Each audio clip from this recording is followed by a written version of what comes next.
নমস্কার বন্ধুরা, মিষ্টু রান্নাঘরে তোমাদের স্বাগত জানিয়ে শুরু করছি আমার আজকের রেসিপি। আমার আজকের রেসিপি হলো আওয়ান্না মাছের চচ্চড়ি।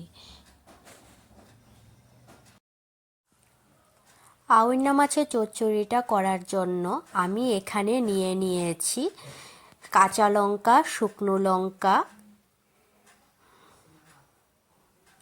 পেঁয়াজ, টমেটো আর রসুন, আর নিয়েছি আমি এখানে আওয়ান্না মাছ।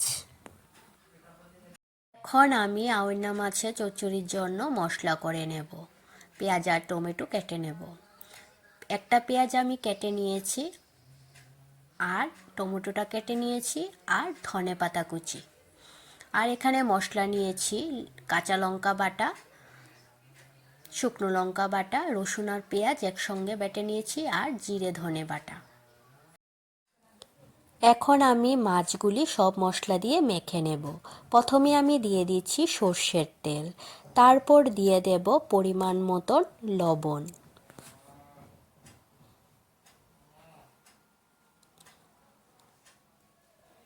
দিয়ে দিচ্ছি পরিমাণ মতন হলুদ। এখন মাছগুলি আমি হলুদ, লবণ আর তেল দিয়ে মেখে নেব।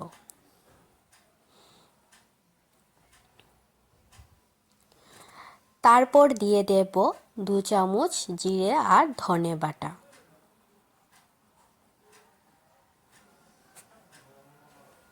পেঁয়াজ আর রসুন আমি একসাথে বেটে নিয়েছি, এখন এটা দিয়ে দিচ্ছি।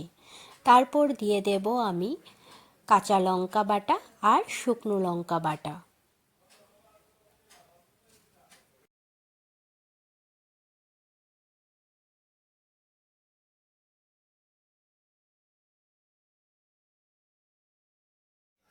এখন আমি যে টমেটোটা আমি চিকন চিকন করে কেটে নিয়েছি, এখন আমি এই টমেটোগুলি এখন দিয়ে দেব।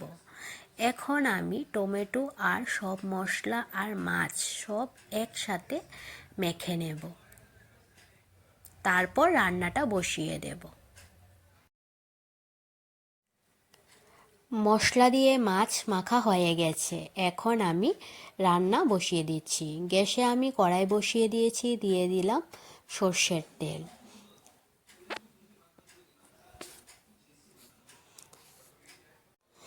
তেল গরম হয়ে গেছে, এখন আমি দিয়ে দেব পেঁয়াজ কুচি।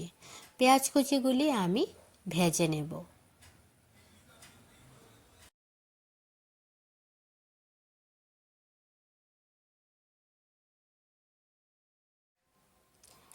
পেঁয়াজ ভাজা হয়ে গেছে, এখন আমি মাছগুলি দিয়ে দেব।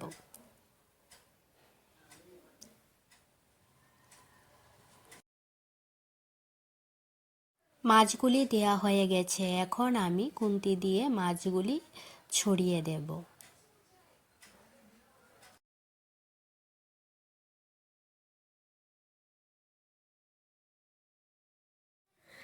মাছগুলিকে আমি এখন উল্টে উল্টে ভেজে নেব। আমি খুন্তি দিয়ে নাড়া দেব না, তাহলে মাছগুলিও ভাঙবে না আর খেতেও খুব স্বাদ লাগে এভাবে রান্না করলে। আমি এই রকম করে 2-3 বার আমি উল্টে উল্টে মাছগুলি ভেজে নেব। যে কোনো ছোট মাছ এইভাবে রান্না করলে মাছগুলি ভাঙে না, রান্নাটা খুব সুন্দর হয়।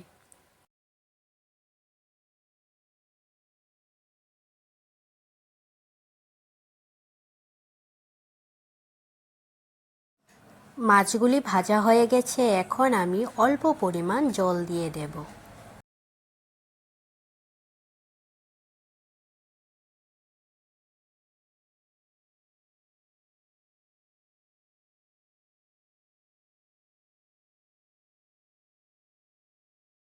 ঝোলটা যখন মাখো মাখো হয়ে আসবে, তখন আমি ধনেপাতা কুচি দিয়ে নামিয়ে নেব।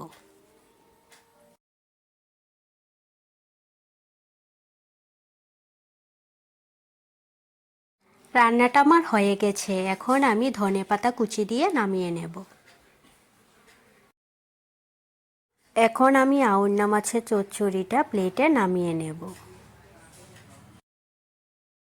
আমার রেসিপিটি যদি ভালো লেগে থাকে তাহলে লাইক আর সাবস্ক্রাইব করে দেবে।